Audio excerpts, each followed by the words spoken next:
This is a notice from the Bureau of Maternal Behavior Analysis.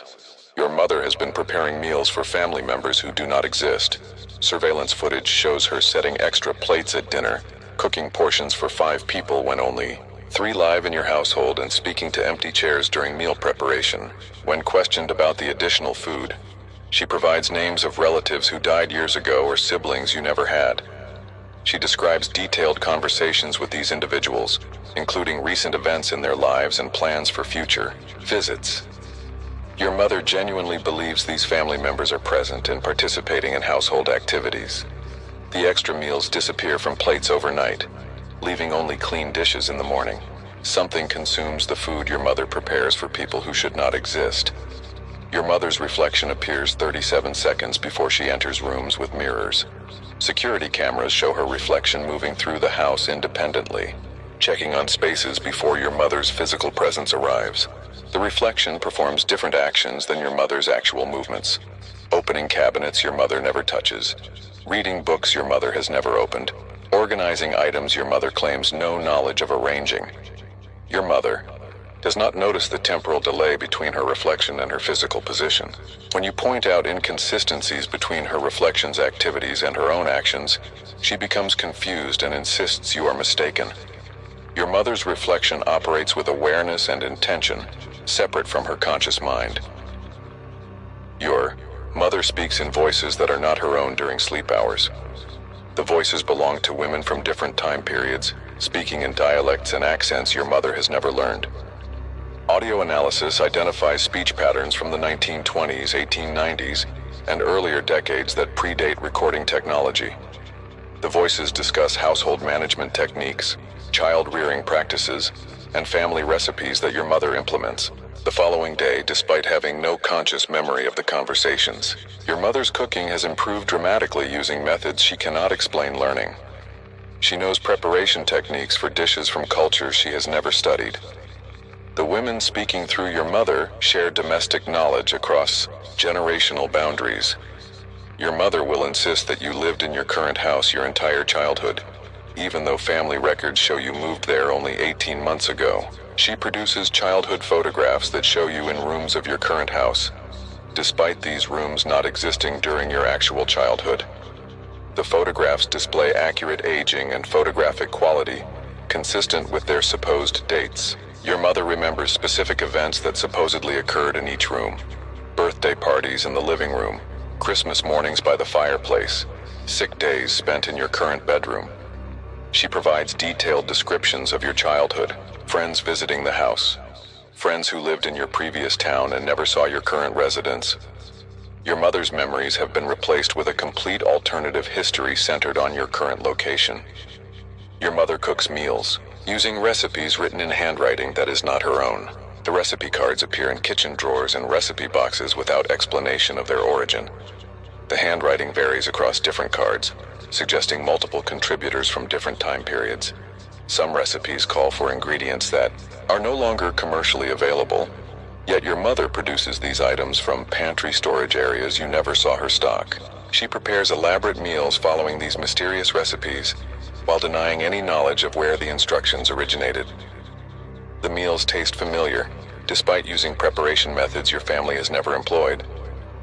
Your mother's cooking now matches your earliest childhood memories of comfort foods, even though she never prepared these dishes before. Children from your neighborhood have been visiting your house to speak with your mother about problems you know they do not have.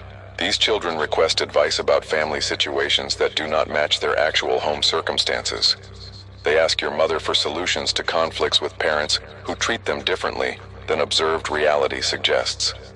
Your mother provides guidance for problems that do not exist, offering remedies for family dynamics that do not match the children's actual households. The children accept her advice gratefully and implement solutions for imaginary problems. After receiving your mother's guidance, these children begin exhibiting behaviors that suggest their family situations have changed to match the problems they originally described to your mother. Your mother's shadow moves independently during certain hours of afternoon sunlight. Between 2:30 p.m. and 4:15 p.m., her shadow gestures and moves while your mother remains stationary. The shadow appears to be communicating with other shadows in the house, pointing toward specific objects, making counting motions with its fingers, and positioning itself to interact with shadows that have no corresponding physical objects. Your mother cannot see her shadow's independent movement and becomes irritated when you mention the discrepancy. Other family members observe the shadow's behavior but forget about it within minutes of witnessing the phenomenon. Your mother's shadow operates according to its own agenda, while your mother's consciousness remains unaware of its activities. Your mother knows personal details about neighbors she has never spoken to. She mentions recent events in their lives, health problems they have not shared publicly, and family conflicts they keep private. When you ask how she learned this information, she claims casual conversation during chance encounters that other family members never witnessed. The neighbors confirm they have not discussed these personal matters with your mother or anyone else in the household. Your mother's knowledge of private neighborhood information increases daily. She provides accurate updates about situations she should have no access to. The information comes to her through channels that bypass normal social interaction. Your mother's voice continues speaking after she closes her mouth.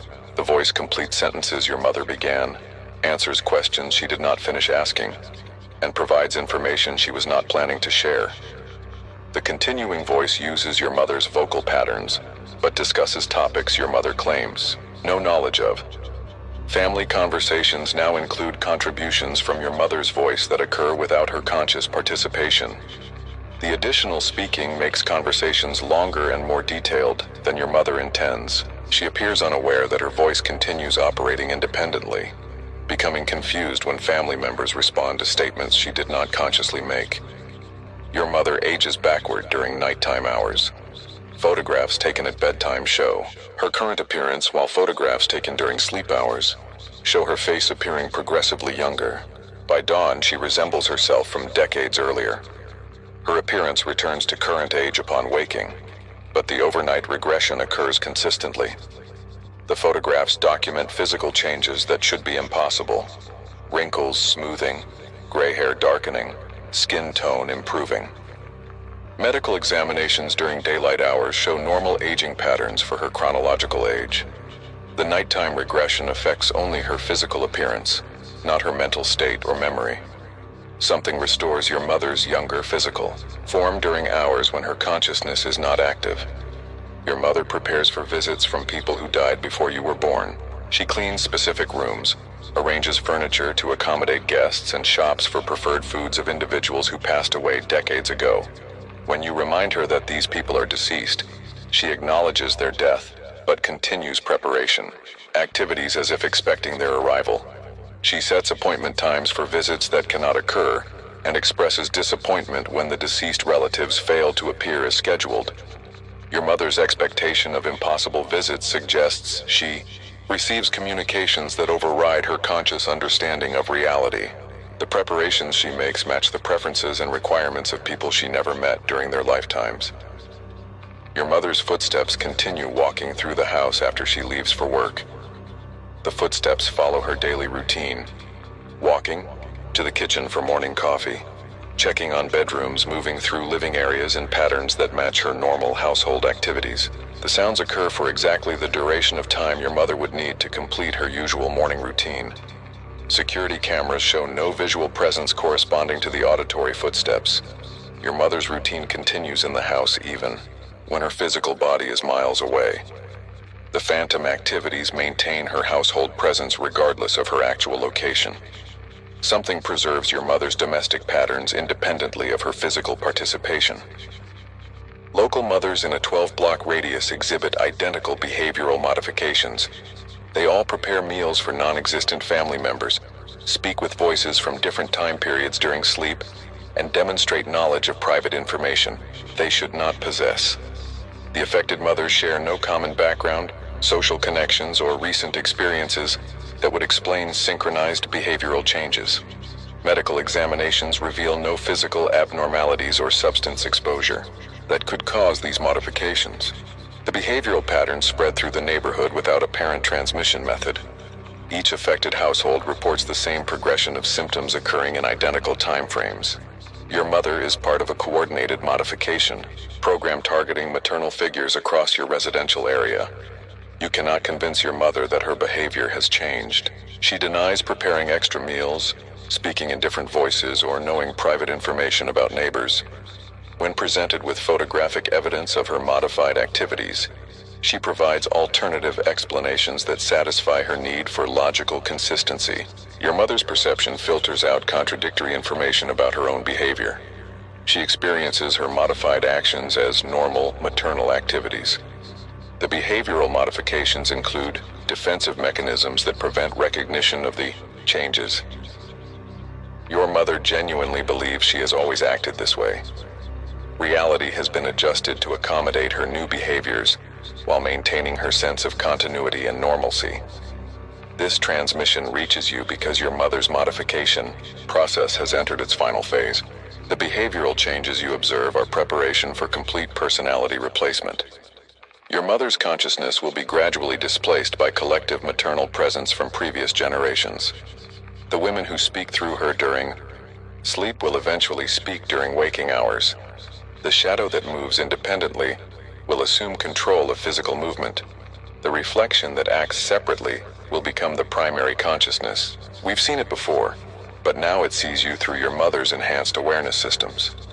Your mother is becoming a vessel for accumulated maternal knowledge spanning multiple generations. The entity requires access to current household management systems through thoroughly integrated maternal presence.